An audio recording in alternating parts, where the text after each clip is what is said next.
Hey, Jocelyn Panetta, founder of the Scholarship System here, and thank you for joining our Paying for College series.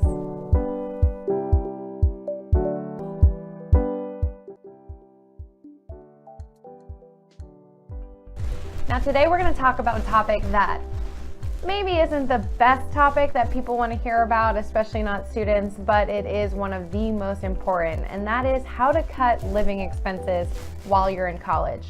Unfortunately, just imagine when you have to pay that bill every semester to be able to go to college.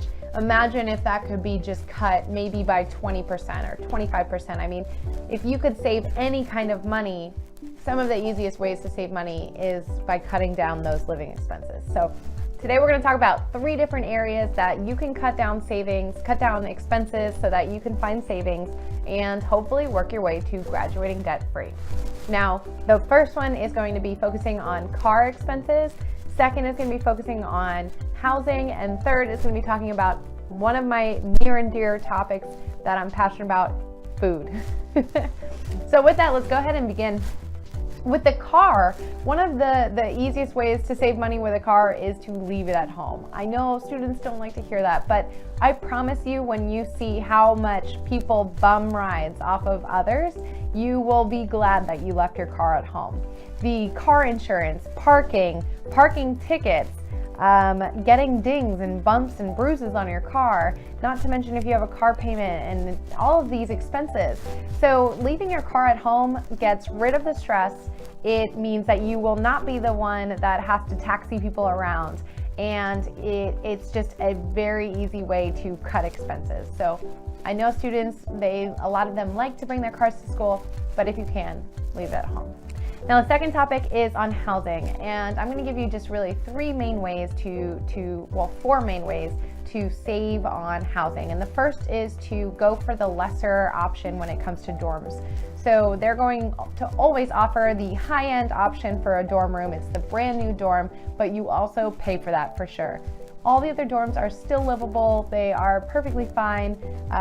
Maybe they're not as convenient of a location, but if it saves you $1,000 a semester, you have 8 semesters, so that's $8,000, not to mention the interest that gets charged on top of it if you're borrowing the money. So if you can save by just choosing a lesser option with the dorms, that's great.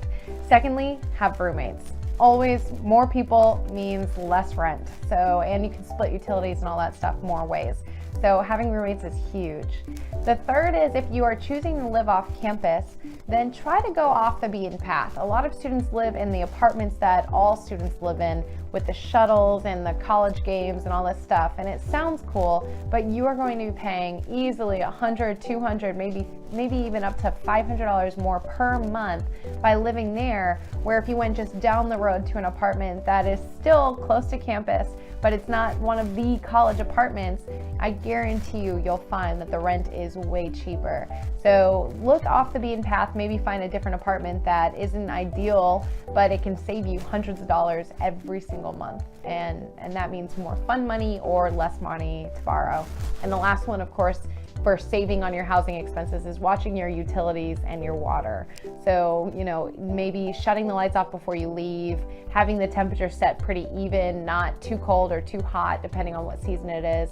And of course, you don't want to go crazy on that, but that's a great way to save.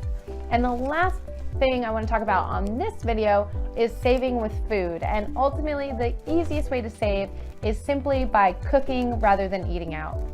If you can cook meals, you can bulk cook, you can meal prep, you can plan what you're going to eat, and that way you are less likely to sneak out and go eat out because you're not sure what to eat, then you will save so much money. For me, I would have saved $1,000 my first semester. I know that sounds crazy, but I spent way too much eating out. Luckily, I learned, and I hope that you do too.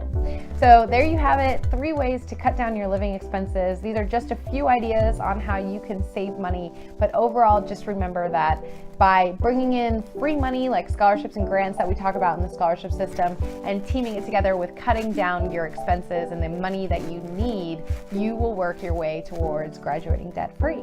So thank you for joining us, and don't forget, if you enjoyed this, click the subscribe button below. We have tons more content, and we're going to keep bringing you more and more valuable content, so make sure that you keep an eye out for that.